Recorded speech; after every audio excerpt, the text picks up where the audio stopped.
Joining me now is novelist and broadcaster Anne Atkins, and in Washington, D.C., the editor-in-chief of Breitbart London, Raheem Kassam. Good evening to you both.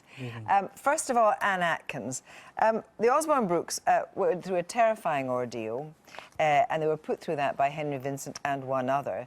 And yet the tributes to him are right outside their door. Do you recognise that that could be incredibly upsetting, if not even offensive, for the family in that house? Yes, but heaven forbid, Kirsty, that when you and I are bereaved, that we should be judged on how we react in the first few days of our bereavement. It's a terribly difficult time.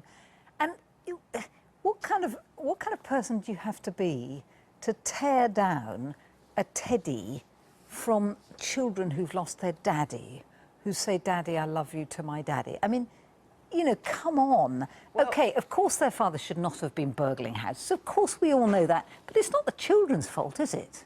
Now, if the Osborne Brookes had died in that raid as well, would you take the same view of tributes to Henry Vincent outside?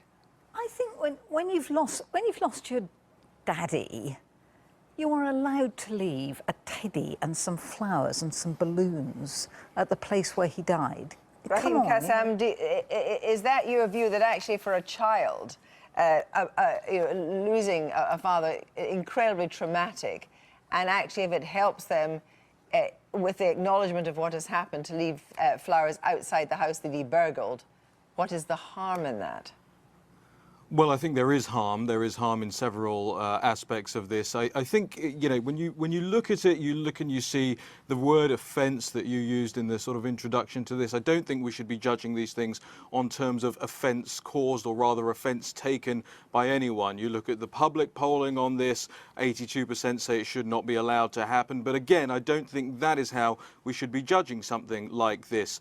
Your other guest asked the question, what kind of person would tear down flowers, teddy bears, etc., left for the commemoration of a burglar's life who did invade and who did infringe upon the rights of someone else? I'll tell you what kind of person I would. A lot of the other people in that who were polled, that 82% would. And I think what it comes down to is a basic concept of morality here. This is not a road traffic accident that occurred. This is not a terrorist attack that occurred. We are not grieving the life of somebody who was an innocent bystander. If the family want to grieve the loss of their loved one, and I can understand that it was a loved one, then they should do so somewhere else, not somewhere where it can be seen to be a taunt or even an intimidation tactic against the would have been victims of this midnight home invasion.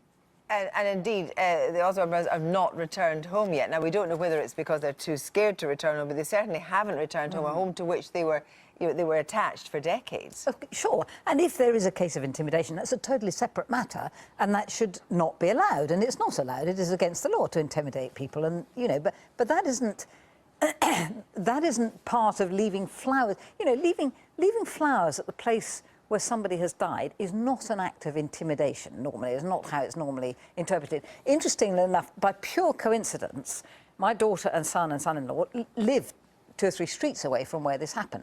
My daughter encountered a violent burglar, so she's been through this. I've been mugged.